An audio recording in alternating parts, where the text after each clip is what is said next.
All right, let's talk about your playlist. You know those songs that just hit different? We're gonna find out why. And I promise you, there's a secret hero hiding in pretty much every single one of them. Have you ever been listening to a song and there it is, that beat, the one you feel right here, deep in your chest, and you just have to move. It's like your body doesn't even ask for permission. So, what is that feeling? Well, that feeling? It's all thanks to this guy, the bass guitar. Yup, seriously. It's the secret weapon, the unsung hero, the real main character of your favorite dance track. And today, it's finally getting the spotlight. All right, first up, music's unsung hero. So what makes the bass so special? Well, it's all about one word, groove. And trust me, the groove is everything.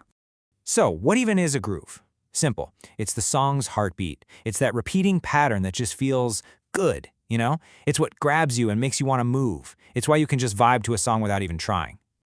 Okay, for all my gamers out there, this one's for you. You know that moment in a multiplayer game when your whole squad just clicks? Everyone's in sync, everyone knows their role, and you're absolutely dominating? That's a groove. It's when the whole band locks in together and it just feels unstoppable. But what's the secret ingredient that makes a groove extra spicy? It's this cool little thing called syncopation. Think of it like a trick play in sports or a special combo move in a game. It's all about putting the notes in unexpected places, and that's what gives music that bouncy, funky feeling. Okay, so check this out. A normal beat is super predictable, right? 1, 2, 3, 4. Simple. But syncopation throws in a curveball. It's like 1 and 2 and 3 and 4. See? Those little ands, those notes in between the main beats, that's the magic. That's what makes you want to move. It's literally the difference between just walking and dancing. Okay, Chapter 2, Funk's Rhythm Revolution. So where did this whole idea of putting the rhythm first even come from?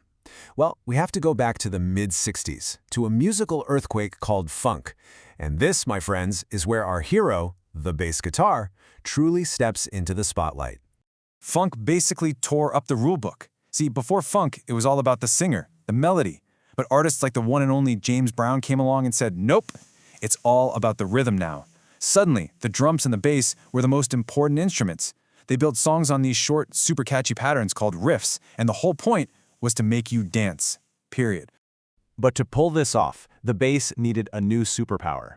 It couldn't just be this low background noise anymore. It had to be punchy. It had to hit you like a drum.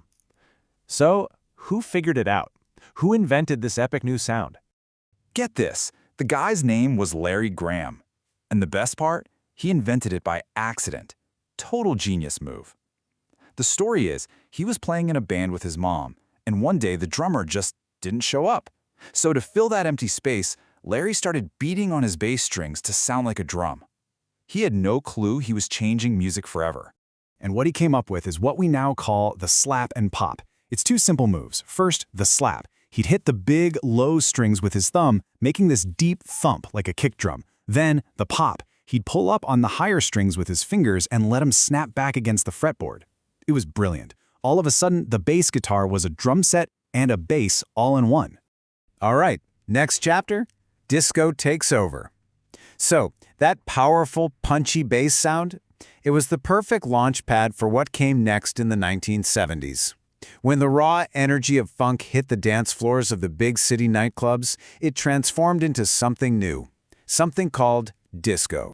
So what's the difference between funk and disco? Okay, think of it this way. Funk is like a gritty, raw live stream. It's spontaneous, it's in the moment. Disco is like a huge, polished Hollywood blockbuster. Everything is bigger. They added strings, they made it sound slick and perfect for those giant nightclub speakers. But the one thing they kept was that powerful, groovy bass. It was still the star of the show. And every single disco song is built on this one simple, hypnotic beat. It's called 4 on the floor. Why? Because the bass drum just hits on every beat. Thump, thump, thump, thump. It's so simple, but it's impossible to ignore. It just drives forward and pulls everyone onto the dance floor. Okay, next section, the bass gets upgrades. Now with all this new music and these huge sound systems, the bass guitar itself had to evolve. It was time to level up the gear. So bass players started adding new tech. They put in active electronics. Basically a power-up to make the sound way louder and brighter. They added more strings to go even lower. They even started using effects pedals. You know, those little boxes that can make a guitar sound totally different? Yeah, they made the bass talk and squelch and do all sorts of crazy things. The bass was officially breaking out of the background. So let's just recap this whole journey real quick. It starts in the mid-60s with funk, which puts rhythm on top. Then, Larry Graham gives the bass its slap and pop superpower. By the mid-70s, disco takes that power, puts it over that 4-on-the-floor beat, and takes over the world. And all of that leads directly to the music in your headphones right now. All right, final chapter, and this is the big one, your playlist's secret DNA. So why are we talking about all this music from like 50 years ago? Because I guarantee you the DNA of funk and disco is all over the music you stream every single day. Seriously, think about it. Hip-hop? It was created by DJs, sampling and looping old funk songs. All that EDM and house music? That's just a modern version of disco's 4-on-the-floor beat. And the biggest pop stars on the planet right now? So many of their hits, the songs you see all over TikTok, are driven by a super funky bass line. It's everywhere. You just gotta listen for it. So if you take away just one thing from all this, let it be this. The bass guitar stepped out of the shadows. It went from being a background character to being the absolute heartbeat of the music that makes the entire world dance. So, next time you put your headphones on, I want you to try something. Listen past the singer. Listen underneath the main melody. Listen for that pulse. Listen for that groove. Because now you know the secret. You know who the real hero is. The only question left is, what are you going to hear now?